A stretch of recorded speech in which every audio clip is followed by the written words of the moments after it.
Right then, we are back with some more War Games in the final first round match in the Family Feud tournament. This is the Colóns versus the Guerreros. Right, so representing the Colóns, we have got Eddie Colón, otherwise known as Primo, Orlando Colón, known as Epico, we've got Carlito, and we have got Carlos Colón, the father. And then for the Guerreros, we have got Eddie Guerrero, Chavo Guerrero Jr., Chavo Guerrero Sr, and Hector Guerrero. The official rules have been through this many times now. I'm not going to bother with it. We'll skip through it all. There's two separate cages with the teams in. Someone enters every... How often is it? 2 minutes?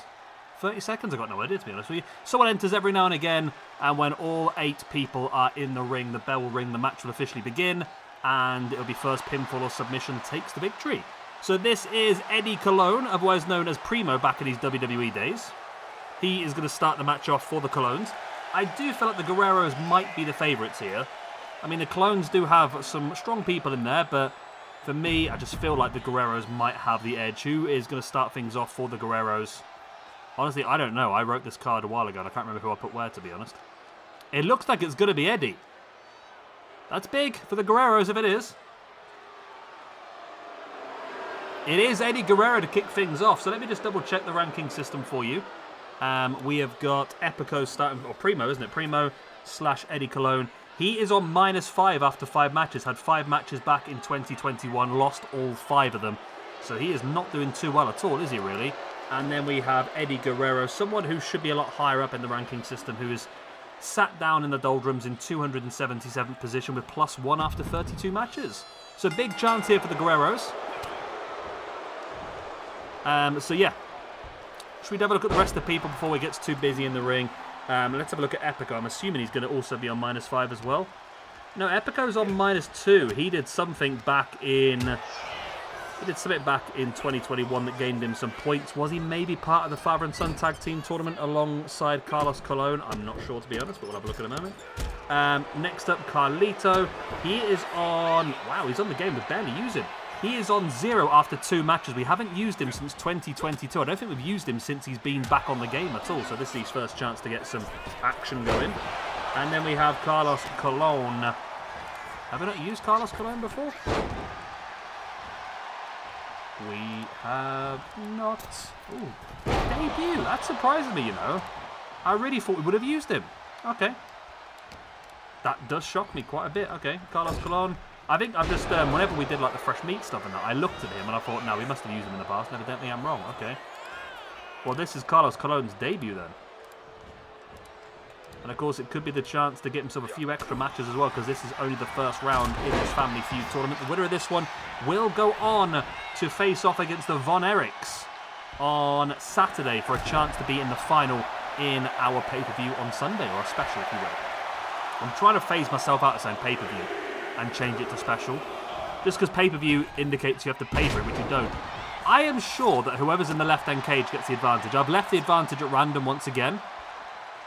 And I am sure that it just always gives the people in the left cage the advantage, but there you go. This then is Orlando Colón, otherwise known as Epico. And it is a 2-on-1 advantage for the Colóns now over the Guerreros. So big opportunities here. Talking about big opportunities, next week, of course, is Halloween Havoc. And we will have Eddie Guerrero challenging Rey Mysterio for the #1 contendership for the Cruiserweight Championship. The winner of that one will get a chance to face off against Juventud Guerrera in the main event of next week's show. So a big couple of weeks here for Eddie Guerrero, potentially. It all depends on today, really. He can build up some momentum if he gets a victory here against the Colóns. I mean, the Von Erichs is going to be a much different animal. We saw how good they were yesterday when they faced off, of course, against the Rotunda family. Bray Wyatt, Bo Dallas, Blackjack Mulligan and Mike Rotunda, the father. And of course, tomorrow we will have the first of those semi-finals. It will be the MFT, Solo Sikoa, Tama Tonga, Tangaloa and Tola Tonga up against the Anoa'i family. The team of Rocky Johnson, The Rock, Afa and Sika. So lots and lots and lots of action to come for you in the next couple of weeks. Next couple of days, should I say. Well, there's tons of action. I'm going to try and cut down a little bit because the amount of videos I've been doing recently. The problem is, I mean, I'm looking at the card that myself and old MZK Punk have been putting together for Halloween Havoc, and there's so many names of people we want to use. And it's just so little amount of matches we can do. I mean, short of doing like 4 or 5 matches a day, which is just not sustainable long term, I don't think, to be honest. Plus, I want to record some other stuff as well. I really want to record through the Battlefield campaign. I know it's probably not the most popular thing. I don't think people loved it as much, but I played a little bit the first one. And I thought, you know what, I really want to give it a go. And I've got loads and loads of other games I've been buying on Steam for a while now that I want to play through as well. So, yeah. I only want to cut down to doing no more than 2, maximum 3 matches per day. I mean, that's probably what I'm trying to do at the moment with this week, but with the WarGames and the 6-man tags and so... I mean, tomorrow is 2 6-man tag matches and a WarGames. I mean, that's probably going to be an hour's worth of recording just for those 3. Then you've got editing and uploading. It takes a time. And, of course, Football Manager is out today. Well, the beta is out today. I'm currently away for work, so I can't play it today. I'm playing it tomorrow. Which means I've got to get a few days worth of videos re-recorded early as well. I've always been tempted to do videos on Football Manager again, but I think it's quite a difficult thing to do videos on because it's a very slow-going game. So I don't quite know the best way of doing it, to be honest. As in then comes Carlito to make the numbers back up to a 3-2 in the favour of the Colóns. We've got, of course, Eddie Guerrero and Chavo Guerrero Jr. in the cage. In the cell waiting to be entering. Waiting to be entering? That's not a real sentence, is it? Waiting to enter is probably a better way of putting it. Is Chavo Guerrero Sr. So that's Chavo Guerrero's dad, obviously. And Hector Guerrero. So Chavo Guerrero is wearing the yellow pants and Hector is wearing the white. And, of course, in the Colón cage. Is it Colón or Colón? Carlos Colón. Carlito Colón. I'm not sure if it's either way. Colón is the place in Germany with the smelly stuff he's got on himself, isn't it? We've got Carlos in the cage. Yeah, Carlos making his debut, which surprises me, to be honest. Have I put him in a match in... I don't think I have put him in a match in that. I was wanting to put him in a match in... I don't know, did he wrestle? He did wrestle. Or did he wrestle? That was a lot of questions and no answers, wasn't it? I was wondering if he ever actually wrestled any old-school WWF. I don't think he... Oh, no. I can't see that he did, to be honest. He did a little bit on Raw in 2006, coming out with Carlito. I don't think he was wrestling at that sort of time, to be honest. Oh, in 1993, January 1993, Colón made a one-night return to WWF as part of the Royal Rumble. Choosing to help his 2 sons train for wrestling. That was Carlito and Eddie at the time. So if that was a return, then he must have done some WWF stuff in the past, surely. He did WWF. He did the very early days. He debuted in 1966 and retired in 2014. That's one hell of a career, isn't it, really? Okay. Maybe we could squeeze him in then to our Saturday night main event pay-per-view that's coming up sooner or later. I say pay-per-view.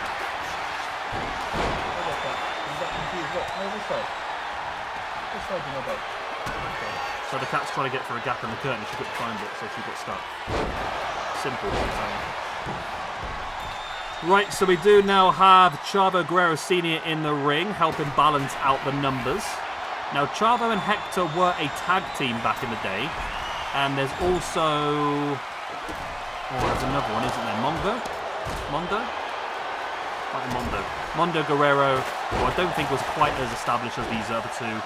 And then there was, of course, the Patriarch family Gory, which was sad, actually, because I wanted to put Gory in this match, but I could not find a core for him, which surprised me. I thought that he's one of those sort of legendary guys that there would be a core for, but... Right then, the countdown begins, ready for the entrance of Carlos. And it's going to be a numbers advantage once again for the Colón family, or the Colón. And he's not going to come into the ring empty-handed, looking to find himself some toys. Brings in a stop sign. Still not done though.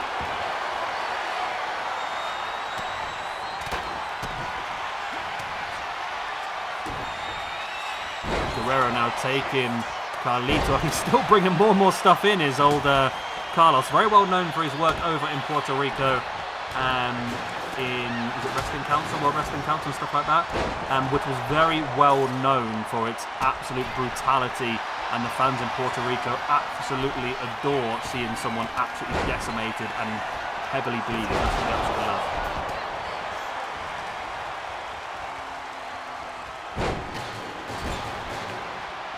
That's a frustrating thing with WWC though, and it annoys me quite a lot. Especially with Carlos as well, it annoys me, although he always refuses to talk about it. But it's the whole Bruiser Brody situation still, to me, is really iffy. Carlos knew what happened and helped cover it up.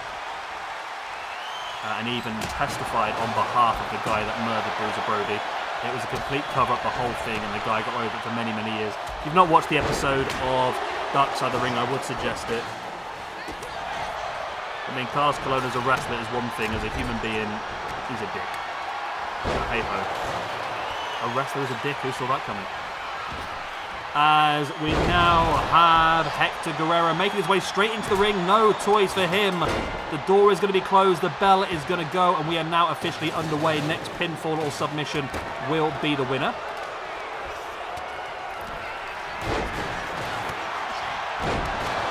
And it really could, well, we saw it yesterday, it was completely out of the blue yesterday while I was watching something else. One of the Von Erichs locked in the Iron Claw and picked up the win. It's so quick and easy for a match to end, and especially when you've got both of the Colóns, Eddie and Orlando, in the right-hand ring, double teaming Chavo. Eddie just sends Carlito face first into the upturned trash can. There's the backstabber. And look at the drop kick there by, that is Yellow Pants' Chavo Sr. I've got it written down in front of me so I can make sure that I get it right.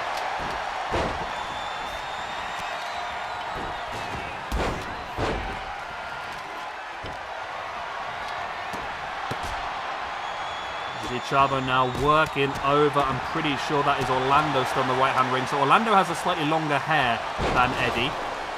It's the only way to really tell them apart at this. Oh, one of them's got an elbow thing on, and the other one hasn't, but I've not written that down, so we're screwed there. I've gone with a classic long hair, short hair technique, which is not great, considering their hair is pretty similar size, to be honest. There's a backstabber now by Carlito on, of course, Chavo Sr, that is. Carlito spring off the ropes in with the elbow. Took out both Chavo Sr and Hector with one move there. As we have double pins here. Both for... Oh my god, he's got it. The freaking Colóns have won. No freaking way the Colóns won. Wow. Okay. It is what it is. I really thought the Guerreros were going to push hard in this one, but no. The Colón family is going on to face off against the Von Erichs in our semi-final on Saturday. Wow. Interesting indeed. And I think it was actually Orlando Colón who got the pin over Chavo Guerrero Jr. We'll see that a little bit again when we do these replays. I probably should update the ranking system while we're doing the replay, shouldn't I? So Carlos Colón on his debut picks up a win and moves up to +1 after 1. And then Epico or Orlando moves up to a -1 after 6. Primo or Eddie is going to move up to a -4 after 6. He needed that one badly. And then we have Carlito, who gets the win and moves up to a +1 after 3. But then the Guerreros. So first of all, we have Chavo Guerrero Sr. That was his debut, by the way, Chavo Guerrero Sr. He moves down to -1 after 1. We've got Chavo Guerrero Jr., who moves down to a -2 after 3. We have got Hector Guerrero with that loss. Apparently I've used Hector Guerrero before as well. When did I use these people? Hector Guerrero's had one match so far. Was it back... Did Hector Guerrero wrestle back at our... it was either at our Forbidden Door or our When Worlds Collide, where we did WWE versus AAA. Yeah, potentially. Maybe it was a CMLL one, so it might have been when... might have been back at Forbidden Door, potentially. And then Eddie Guerrero, then with that loss, moves down to a 0 after 33. So, pretty brutal if you're a Guerrero fan. They are eliminated, which surprised me. I did think they were going to be one of the favourites to go on and win it, but they are out, and the Colóns make their way through to face off. So we now know tomorrow's first semi-final will be the MFT, Solo Sikoa, Tama Tonga, Tangaloa, Tola Tonga. Versus the Anawais, Rocky Johnson, The Rock, Afa, and Sika. And the second semi-final will be, of course, the Von Erichs, Kerry, Kevin, Mike, and Fritz. No, that's not right. None of these are bloody right, are they? Kerry, Kevin, David, and Fritz. Versus the Colón family, which, of course, is Carlos, Carlito, Epico, and Primo. Or Eddie and Orlando. There's just too many names going on. I'm confusing myself at this point in time. All right, I love you. Leave you good night. God bless. I'll be the same. I'll see you all next time. Bye-bye.